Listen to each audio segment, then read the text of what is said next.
ಹೊಸಪೇಟೆ ತಾಲೂಕಿನಲ್ಲಿ ನಡೆದ ಹಂಪಿ ಉತ್ಸವದ 3ನೇ ದಿನ ಅಂದ್ರೆ ನಿನ್ನೆ ರವಿವಾರ ದಿನ ಕನ್ನಡ ಸಿನಿಮಾ ನಟಿ ರಚಿತಾ ರಾಮ್ ಕಾರ್ ಡ್ರೈವರ್ ವಿಜಯನಗರ ಜಿಲ್ಲೆಯ ನಿರ್ಮಿತಿ ಕೇಂದ್ರ ಅಧಿಕಾರಿ ರವಿಕುಮಾರ್ ಮೇಲೆ ತೀವ್ರವಾಗಿ ಹಲ್ಲೆ ಮಾಡಿದ್ದಾನೆ. ಹಲ್ಲೆ ಮಾಡಿದ ಪರಿಣಾಮ ಅಧಿಕಾರಿ ರವಿಯ ಕಣ್ಣಿನ ಭಾಗ ಸಂಪೂರ್ಣವಾಗಿ ಊದಿಕೊಂಡಿದೆ. ಹಂಪಿ ಉತ್ಸವಕ್ಕೆ ಬಂದಿದ್ದ ರಚಿತಾ ರಾಮ್ ಜೊತೆ ಫೋಟೋ ತೆಗೆಸಿಕೊಳ್ಳೋದಕ್ಕೆ ಜಿಲ್ಲಾಡಳಿತ ಕೆಲವು ಸಿಬ್ಬಂದಿ ಕಾಯ್ತಾ ನಿಂತಿದ್ರು. ಆಗ ನಿರ್ಮಿತಿ ಕೇಂದ್ರದ ಅಧಿಕಾರಿ ರವಿಕುಮಾರ್ ನಮ್ಮ ಸಿಬ್ಬಂದಿ ಜೊತೆ ಫೋಟೋ ತೆಗೆಸಿಕೊಳ್ತಾರಂತೆ, ಅದಕ್ಕೆ ಅವಕಾಶ ಮಾಡಿಕೊಡಿ ಎಂದಿದ್ದಾರೆ. ಆಗ ಗನ್ಮ್ಯಾನ್ಗಳು ಕಾರ್ ಡ್ರೈವರ್ ಆಯ್ತು ವೇಟ್ ಮಾಡಿ ಎಂದಿದ್ದಾರೆ.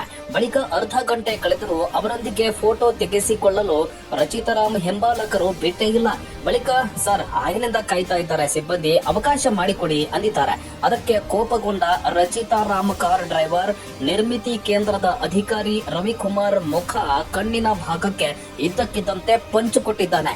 ಇದರಿಂದ ಕೆಲಕಾಲ ಉತ್ಸವ ನಡೆಯುವ ಪ್ರಮುಖ ವೇದಿಕೆ ಎಂಪಿ ಪ್ರಕಾಶ್ ವೇದಿಕೆ ಹಿಂಭಾಗ ಉದ್ವಿಗ್ನ ವಾತಾವರಣ ನಿರ್ಮಾಣವಾಗಿತ್ತು. ಬಳಿಕ ಎಂಟ್ರಿ ಕೊಟ್ಟ ಜಿಲ್ಲಾಧಿಕಾರಿ ಕವಿತಾ ಮನ್ನಿಕೇರಿ ಪರಿಸ್ಥಿತಿಯನ್ನ ತಿಳಿಗೊಳಿಸಿದ್ದಾರೆ. ಅದಾದ ಬಳಿಕ ರಚಿತಾರಾಮ್ ಕಾರ್ ಡ್ರೈವರ್ ಮೇಲೆ ಎಫ್ಐಆರ್ ದಾಖಲಿಸಲು ಸೂಚಿಸಿದ್ದಾರೆ ಎನ್ನಲಾಗಿದೆ.